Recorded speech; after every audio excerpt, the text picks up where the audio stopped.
Thank you. Thank you so much for coming. I think we're going to get started here. First, I'd like to begin by recognizing the city of Thunder Bay is built on the traditional territory of the Ojibwa people and the Anamki Waju, also known as the Fort Williams Nation, signatory of the Superior Treaty of 1850. We also recognize the contributions of the Métis to this area. This relationship of the municipality with all Indigenous people is a priority for City Council and an important part of the fabric of Thunder Bay. I'd also like to thank all of the dignitaries that have joined us this morning. I'd like to welcome Kevin Holland, Minister Kevin Holland, Mayor Ken Boshkoff from Thunder Bay, Mayor Wendy Landry, Councillors Christopher Oliver, Casey Etrini, Trevor Tuga, and Rajni Agarwal. So thank you so much for joining us this morning. Maybe just to get started, I can give everyone a little bit of a background on the project and the history of what we're up to here in Thunder Bay. The idea of turning wood fiber into diesel has been around for a long time, for 100 years. It's not a new process. The big issue has been historically that it's not competitive with petroleum products.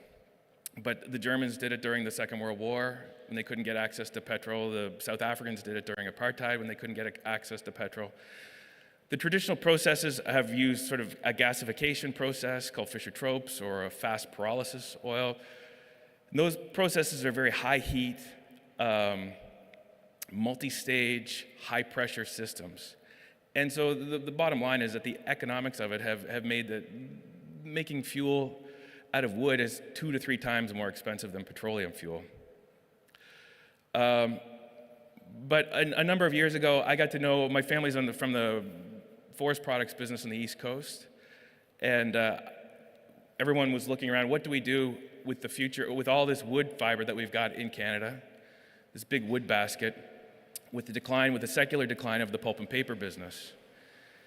And I got to know a group of guys that were have been working on this project for decades now.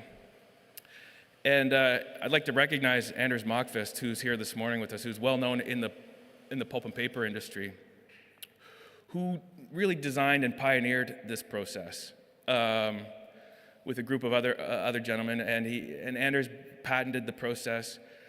And he's well known in the pulp and paper industry. Everyone who's installed TMP refiners in Thunder Bay and every paper mill in North America over the years, and everybody knows Anders, but he'd been working on this for the last 20 years, this process, and he's really evolved what they call a thermocatalytic depolymerization process, and made it much more cost competitive, and really solved the economic problem that is for turning wood fiber into diesel fuel. And so Anders patented the process, and I'd ended up in Toronto a few years ago and was looking for new business opportunities and got to know the folks at Cap Paper at the time. And I wasn't really aware of what had transpired in the forest products business in Ontario specifically. That, at one point there was 23 pulp and paper mills in Ontario, 20 years ago. And today we're really down to 3.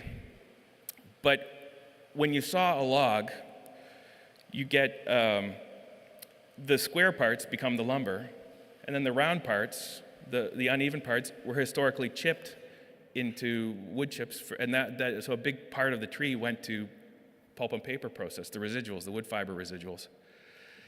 And what's happened is that the sawmills are still sawing the lumber, but there's no place to sell the residuals. This has become a huge problem across Ontario, across northern Ontario. So I got to know the guys at Cap Paper, and I'd like to welcome Terry Skiffington, who came over this morning to be with us. And so there's a lot of interest. We think this is a solution for all of the forest products business in Northern Ontario. But we started working with the folks at Cap Paper and realized that with Anders' process and with the excess of residual wood fiber available in Ontario, and then the demand for renewable diesel and sustainable aviation fuel, that for the first time that the timing had really lined up to really make this all sort of come together. And so I got sort of pitching this idea around the system, and it was I was keen, and I had Scott Bryson this morning who's the vice chair at the Bank of Montreal, who flew all the way up here and got in at midnight. He wanted to be here, he wanted to see this. Has been helping me sort of put the thing together in the background. And we realized that there's a real sort of market opportunity here to start to put the thing together. So the folks at BMO sort of say, listen, you want to commercialize this technology, these are the steps you need to do. And so then we started to look at, okay, we need a demonstration facility. We need long-term wood supply, we need off-take customers, and we need to build a demonstration facility to commercialize this technology. The folks at Cap Paper I said, who's the engineering firm that you use for this? And they said, we use the guys in Thunder Bay, a company called Nordman. And so we were sort of doing a tour. We were driving across Northern Ontario, going to all the little towns, Cap, Hearst, Cochrane, and we make the trip to Thunder Bay, and got talking to everyone and realized that there's no better place, certainly in Canada, to locate a demonstration facility like this. And that's how we really got going. And it was so interesting. So within the first week we were here,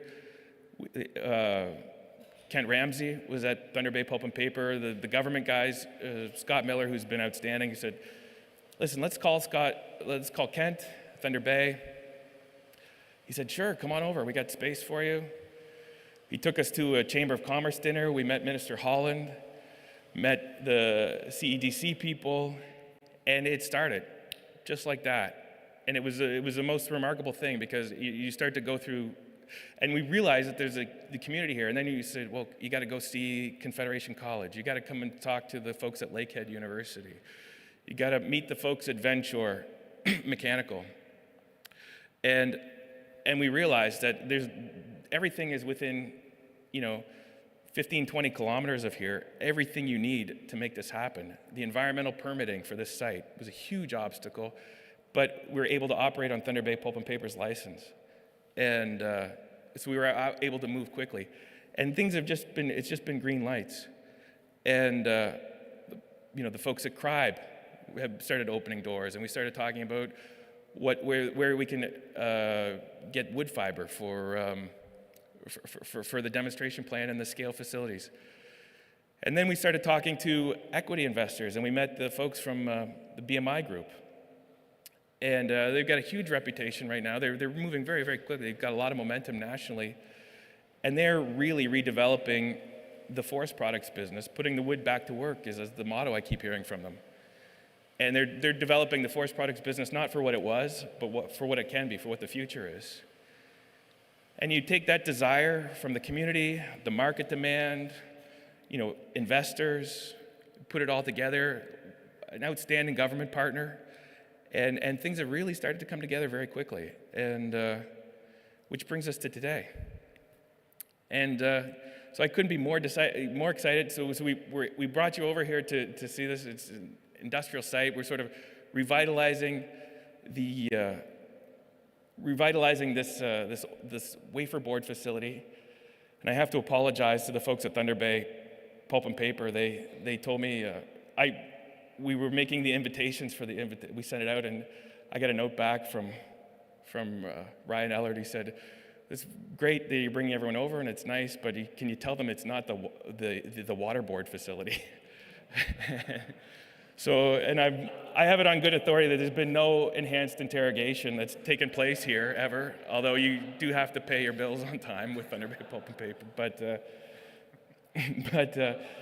this is actually the former wafer board facility, but we're taking an old sort of forest products facility and revitalizing it and turning it into something for the future, which through good luck or whatever, it just seems to be an opportune time. You know, the world right now is looking for green, renewable diesel fuel. You know, for anyone that's facing carbon taxes, you can put diesel fuel into your in your existing engine, diesel engine, and you don't have to change your capital cost to become green. And so it's a big advantage there. And then on the airline side, the sustainable aviation fuel. So there's a big pull for this. And then the other thing is that energy independence right now. So, you know, with what's going on in the Middle East and the rest of the world, to create domestic clean supply of fuel that's competitive with petroleum prices, that you know, using Canadian resources and Canadian ingenuity and Canadian people. So it's been a really fun and interesting sort of journey the last year and a half. And the big thing, and most of you here are community partners, and I just really want to highlight what a special place Thunder Bay is. I mean, it's, you know, everyone, we come, you stay at the Delta, and you wake up and you look over Lake Superior, and it's just, the geography's stunning. But there's such a drive and energy and community spirit here, where people are pulling together and they really want to make this work. And I can't thank the folks enough. When I first started to come here, I've probably been here 30 plus times in the last year and a half. And after my third or fourth trip, I'd be going to Nordman to do the engineering, and I wouldn't, you know, I didn't really tell anyone I was coming. And as I was going through the airport, people, I'd start to get text messages. Hey, Jamie, I hear you're in town. You get time for a cup of coffee? This is a real jungle beat. Everyone's interested. They're engaged. They want to figure out how to make it go. And so can't thank the community enough for this. It's been Mayor Kevin Holland. You know, and they've been fantastic supporters. When, you know, I said, geez, I got this problem. I got this, you know, no problem. We'll fix it. We'll solve it. We'll figure it. We'll make it work. And, you know, could call them or text them on the weekends. So just really dedicated to trying to make something happen. So my sincere gratitude and appreciation from everybody. So anyway, I shouldn't talk too more, but first, so I'd like to introduce the Honorable Kevin Holland for now.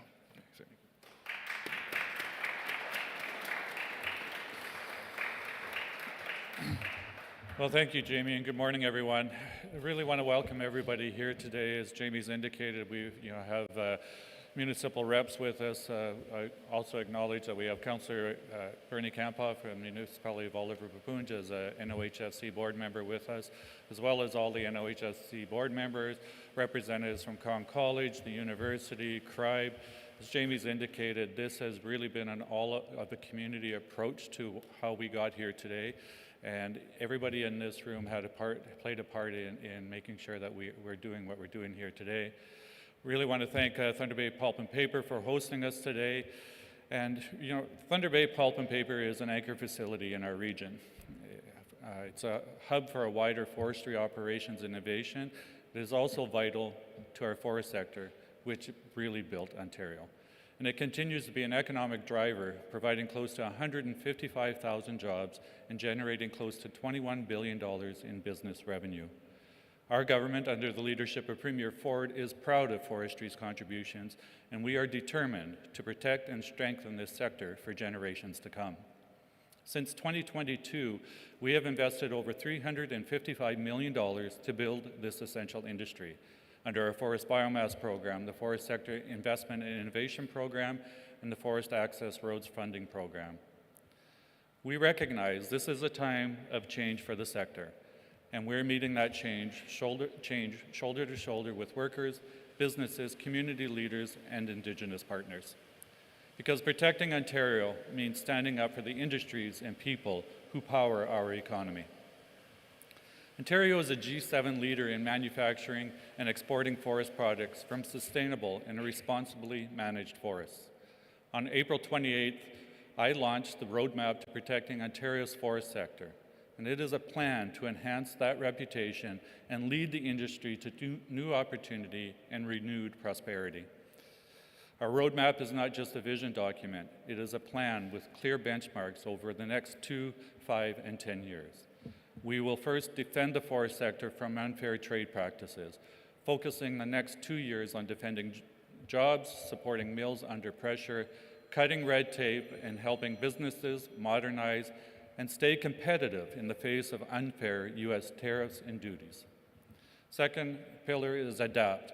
We're going to adapt the industry to compete in competitive markets, building on our plan for the next 5 years to help the sector adapt by expanding advanced wood construction, growing Ontario-made biofuels and biomaterials, unlocking new domestic and international markets, and attracting new investment into forestry communities all across the province. And over the next decade, we will grow investment markets and demand for Ontario wood. Our goal is for Ontario to be recognized as the most competitive and innovative forest sector in the G7.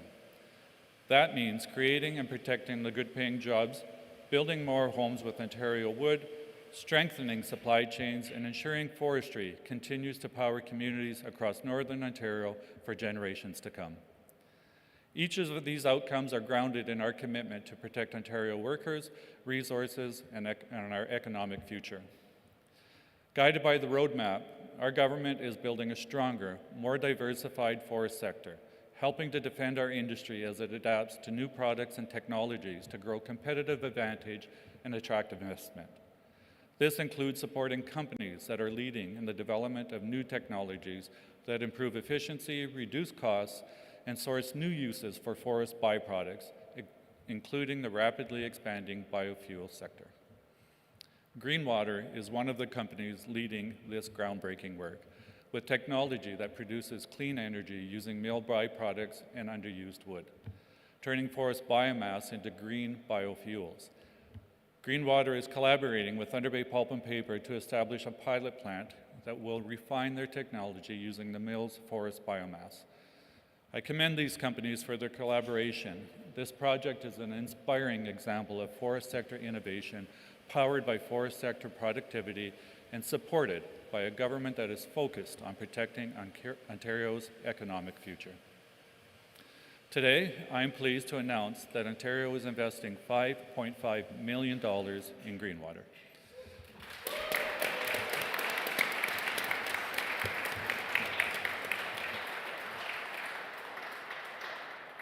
This includes $5 million under the Forest Biomass Program, as well as $500,000 under the Northern Ontario Heritage Fund Corporation.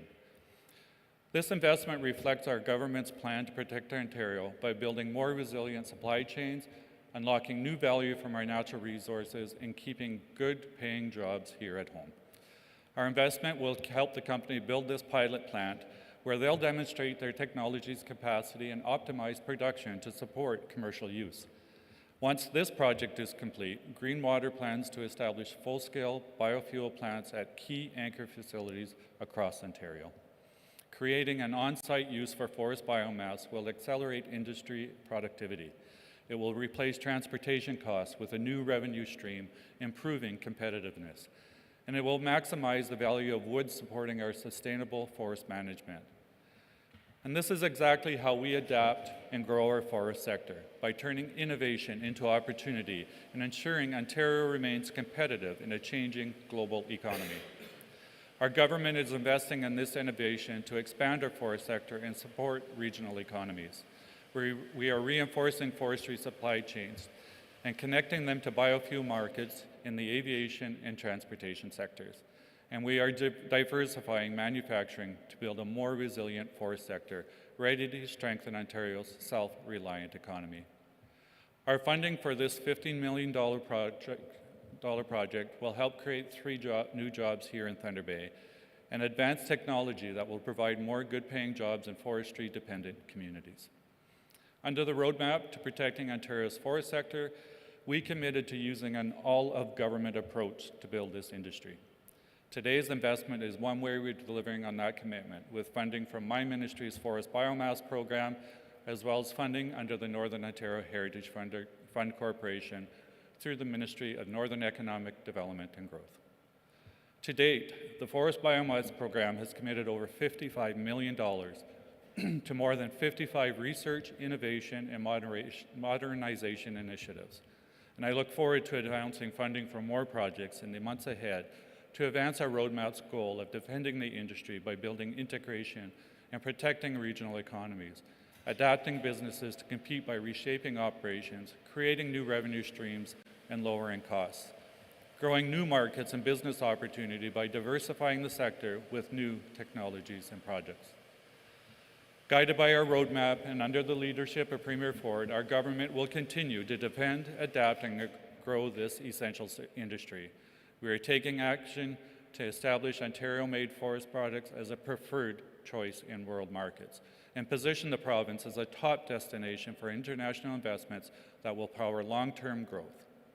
On behalf of our government, I want to congratulate Greenwater on their continued success and again thank Thunder Bay Pulp and Paper for supporting this exciting initiative. I look forward to seeing the benefits this project will deliver for Ontario's forest sector, our economy, and communities across the province. Thank you so much for being here.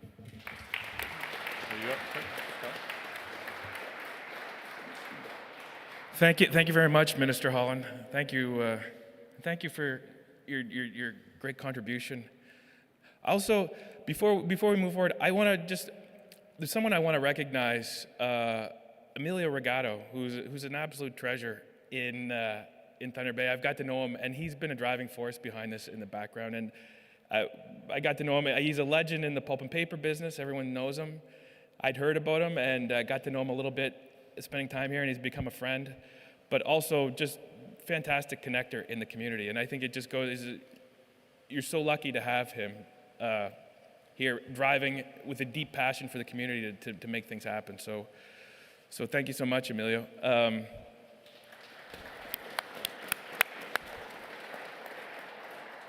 I'd now like to introduce Mayor Ken Boshkoff.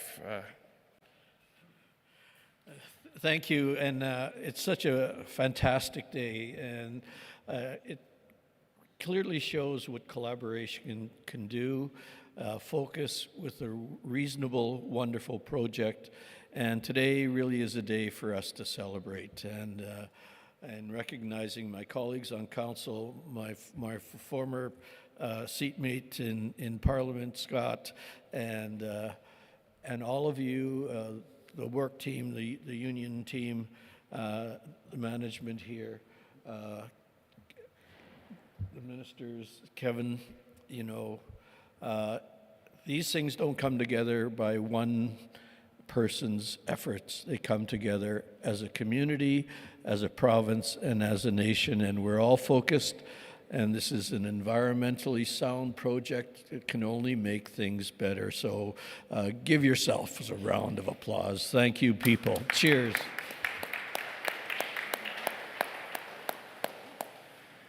Thank you very much, Mayor. Now I'd like to introduce Scott Jackson from CRIBE. Good morning, everybody. Thank you. Thank you to Minister Holland, thank you to Jamie and Greenwater, thank you to Thunder Bay Pulp and Paper for allowing the Centre for Research and Innovation in the Bioeconomy, or CRIBE for short, to be part of this fabulous announcement today. For those of you that are not familiar with CRIBE, we're a not-for-profit, and our mission is to help position Ontario as a global leader in the wood-based and forest sector innovation space. So that's the development, creation, manufacturing of new products, utilization of new technologies to ensure that we have what we need to enter into new markets with those products. Today's announcement provides an excellent example of how far we can take wood-based innovation and demonstrates that the opportunities in front of us are nearly limitless. This pilot plant will help show that we can use technology to turn surplus fiber into those novel and innovative products that have both domestic and international market appeal. And I went online last night just to confirm the statistics, but when it comes to sustainable aviation fuel, by 2030, if you want to land a plane in the European Union, 6% of the fuel needs to be sustainable aviation fuel. For the United Kingdom, that will be 10% by 2030. So the international market for this product is growing every single day. And this project helps position Ontario to take advantage of that growing market. This project will not only have economic appeal, but it will also support broader societal benefits. It supports our vision for market diversification, and as mentioned earlier, the ever-growing need for energy security.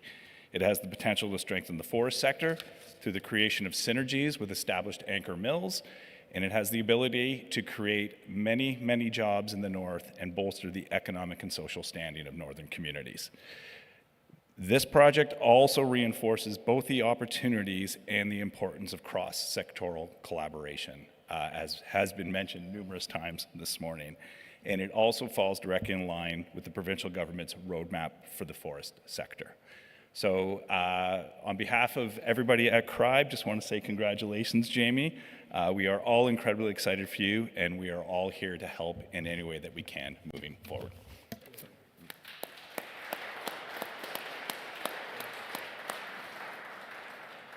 Well, thank you so much, everyone. That's wonderful.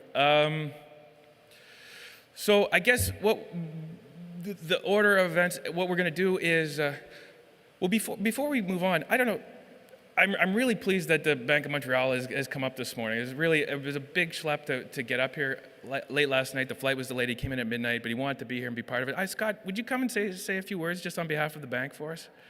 I really appreciate it. He can.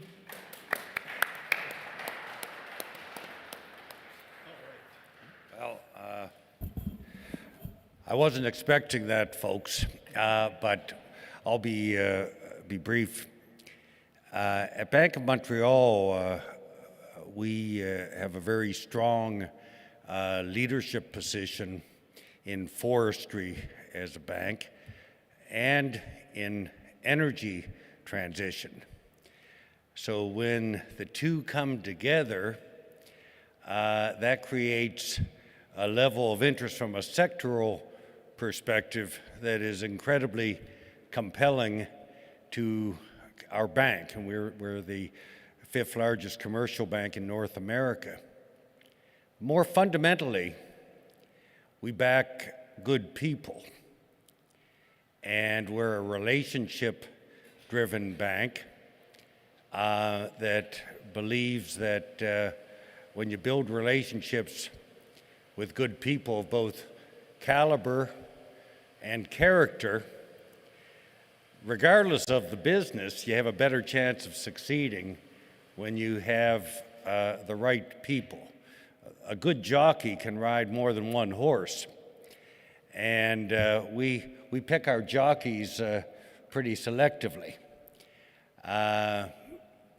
Those of you who don't know Jamie Irving, I've known them for a long time. I know their family for a long time. They are people who support communities, and they are people who invest and grow communities. From Atlantic Canada, I'm a maritimer, Atlantic Canadian, Nova Scotian. Thunder Bay is a little bit like an Atlantic Canadian city or community. When I say that, that's the highest form of flattery from an Atlantic Canadian. In that people here, there's a real sense of community, looking out for each other, caring about other people's kids, not just your own. But the businesses that have become national and global leaders out of Atlantic Canada have been investing in communities, treating workers, treating the environment, and treating communities well, long before ESG, and sort of a box-checking exercise. It's the right way to do business. That's what you're getting with Jamie Irving, is somebody who has a partner, is somebody who has a long-term interest in this community, and we believe will deliver tremendous leadership to Greenwater and make a real difference. This is not just about sustainable fuels. The broader part of this is building a sustainable economy and sustainable communities in a region that has been hard hit by changes in traditional sectors. So that's it for me. I wasn't expecting to be up here today, but it's when Jamie was telling me about it, I didn't want to miss it. Great to be here in Thunder Bay. It's a beautiful community. My gosh, it's gorgeous looking out at Lake Superior here. It's almost as pretty as Nova Scotia, and which is prettier than New Brunswick, where Jamie's from, by the way, but I don't want to get into the competitiveness of that. But I want to congratulate Jamie and Greenwater. I want to congratulate the Ontario government, the municipality here, and my friend Ken Boshkov, with whom I served in the House of Commons. But on behalf of BMO, we're proud to be Jamie's bank, and we believe in him, and we believe in the future of Thunder Bay and the future of Northern Ontario. So thank you very much for allowing me to be here. In fact, putting me up here when I had no friggin' expectation I was going to be doing it. Thanks, Jamie.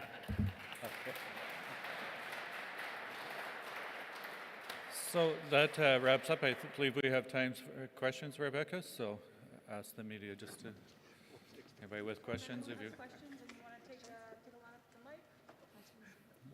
no questions? Nope, no questions. All right. Well, thank you for being here, everybody. It's a great day for sure here at Thunder Bay. And thank you, Jamie, and Thunder Bay Pulp and Paper for hosting us. All right. So I think if everyone wants to maybe curious